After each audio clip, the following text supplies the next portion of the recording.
Hilarious first day quit stories, why they walked out. I worked McDonald's for one single day. It was one with 2 drive-thrus. They ended up making me work both of them as well as taking care of the people at the first cash window. They showed me how to do it for like 10 minuets and then left me alone. And on top of all that, when I inevitably made a mistake, they yelled at me about it. When I was 16 I got a summer job in a coffee shop. The owner screamed at me for answering wrong in a quiz at orientation and start talking about how I'm lucky because there are many other persons who want my spot. I got there the first day and asked for the person that was going to be my boss and she goes something about oh no, I don't want to be in charge of her. Didn't have a bathroom in the shop, they wanted me to sneak in the restaurant across the street.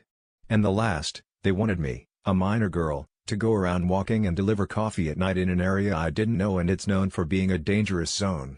Nope, out of there the next day. I always remember my grandpa talking about working, telling me if you don't like something, don't be a part of.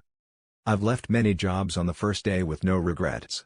Whether it's toxic coworkers or shady management practices, if you stay you continue the cycle. I once had a friend who wanted to become a coroner after watching a bunch of crime shows. Needless to say, most teenagers aren't cut out for it on the first day. Worked in a factory that said we hardly ever do weekends and I finished my whole first day. Nobody showed me how to do anything and I was put on a fast line moving metal parts. By the end I had fucked up my back so bad I couldn't move the next morning. On my way out they told me we would be working Saturday and Sunday, so next 10 days straight. I didn't go back. At a restaurant that specialized in chicken, on my first day they had me peeling the skin off of chicken wings that were completely frozen. Maybe I'm just a big PC, but after 10 minutes I couldn't feel my damn hands. How can I work with my hands if I can't feel them? I made it through the whole day, but didn't go back. I applied for a job at a local Target. I thought I was coming in for my interview. Apparently, I was supposed to be working and in uniform. Weird, but I chalk it up to a miscommunication. District manager did my interview. She seemed really nice, treated me really well. She introduced me to the team and told one of the employees that she would be the one to train me. The employee refused. I still have no idea why. This employee started arguing with the DM in front of customers, to the point where started yelling and swearing at the DM. DM and I walked off, and she tried telling me that I would be training at another store that was an hour-and-a-half drive from my house. I asked her if I would be compensated for gas, and she said no. I finished the interview, thought about it, and called her back about 2 hours later. I told her, as nicely as I could, that I thought she was too weak as a DM, as she let this employee walk all over her like that in front of customers. I told her it was a huge red flag, and that I want a manager that can put their foot down with employees. I apologized and told her I wouldn't be coming back. She understood and apologized to me. It really sucks because they were offering $15 per hour starting pay. Oh, well, it was clearly a toxic environment, and I currently work a job that I love anyway. My dad once managed a Western Sizzle and after dropping out of college, he was a GM for a few stores on his resume. He was my parents' sole income.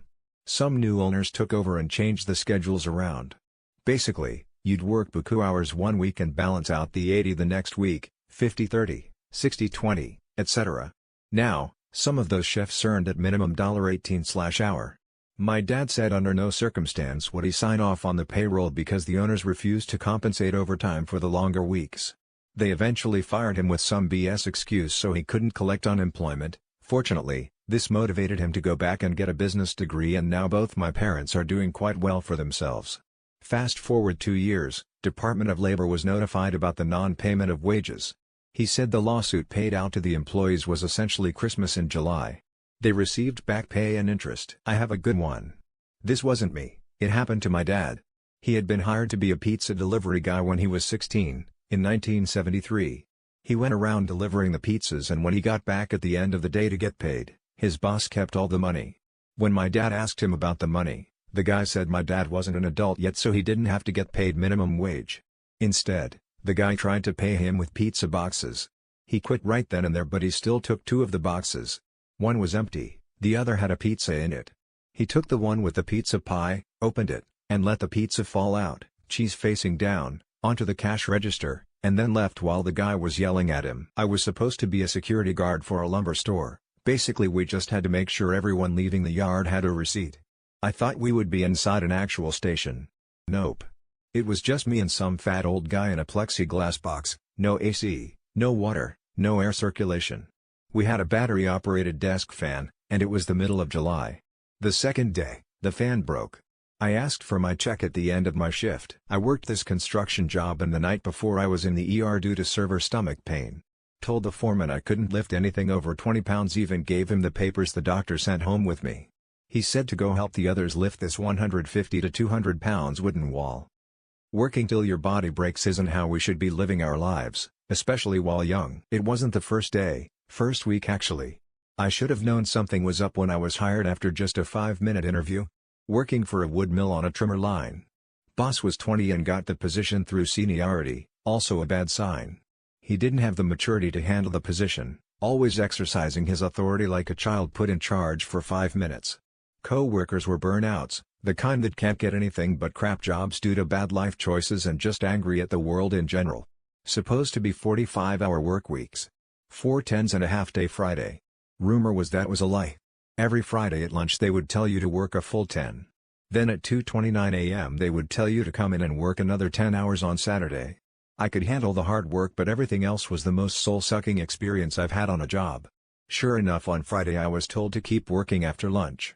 I was better than that, so I clocked out and walked off. Manager forgot to tell me I'd literally be running the entire store. Even though I was hired as a cashier. So answering phone calls, answering questions about our stock. On the first day. As well as check out a long line. I've been in customer service for years. Completely rude to answer a call while cashing out someone. It was a job in a British pub.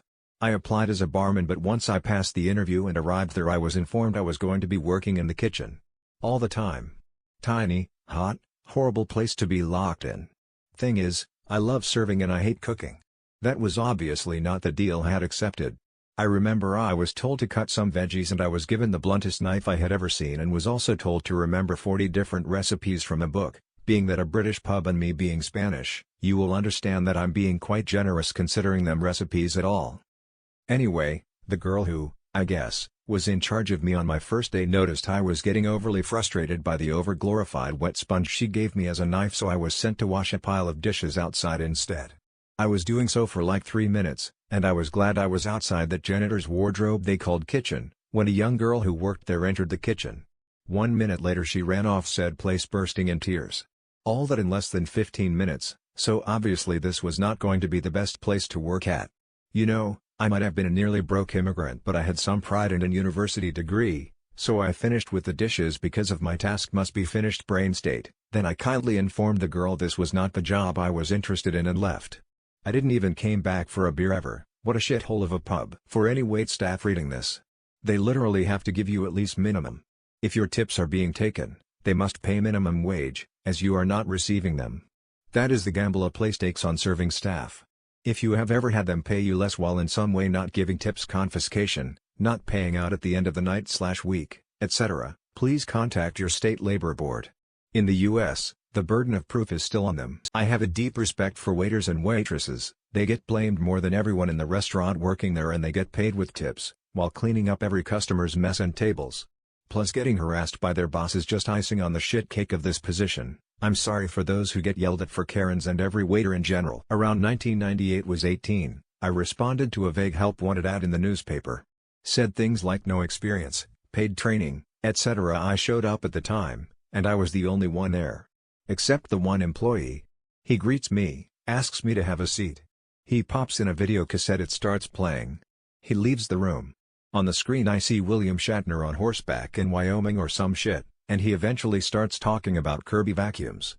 I snuck out the side door, hopped in my car and left. By the time I was on the street, I saw the guy come out looking around for me. Funny shit. Kirby's story number 2. Flash forward about 5 years and I'm in a new town and respond to a similar type vague ad. Show up, people are waiting. Something felt weird and I started talking shit to other interviewees about how I hope this isn't a Kirby interview. Now it was my turn to be interviewed, and the guy immediately started digging into me saying I heard you out there talking that shit and eventually revealed he was interviewing for Kirby. He only berated me and kicked me out, but a hilarious continuation in my short Kirby saga. That's a wrap. Don't forget to subscribe and hit the bell for more.